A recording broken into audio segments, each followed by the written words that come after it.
இஸ்ரவேல் மக்களை பார்த்து அவர் கேட்குறாரு, 40 வருஷமாக வனாந்திரத்தில் இருந்தே அப்போ நீ எனக்கு காணிக்க கொடுத்தியான்னு கேட்குறாரு. அப்போ நீ எனக்கு பலி செலுத்தினியான்னு கேட்குறாரு. அப்போவும் நான் உனக்கு கடவுளாக தானே இருந்தேன், அப்போ நான் உன்னுடைய ஆண்டவராக தானே இருந்தேன், அப்போ நான் உன் தேவைகளை சந்திக்கிறவராக தானே இருந்தேன்.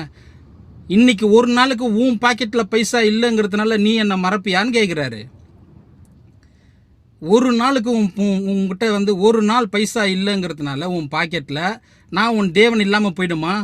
உன் தேவைகளை சந்திக்கிறவர் நான் இல்லாமல் போயிடுமா? புரியுதா உங்களுக்கு அவர் கேட்குற கேள்வி?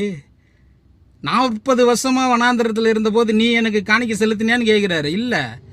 40 வருஷமாக நீ என்ன பண்ண வனாந்திரத்தில் இருக்கும்போது நீ எனக்கு பலி செலுத்தினியான்னு கேட்குறாரு. இல்லை. அப்போல்லாம் நான் உனக்கு தேவனாக தானே இருந்தேன், நான் உன்னுடைய தேவன் தானே. அப்போ ஒரு நாள் உன் பாக்கெட்டில் பைசா இல்லைன்னா நீ என்னை மறப்பியா? நீ என்னை மறுதளிப்பியா?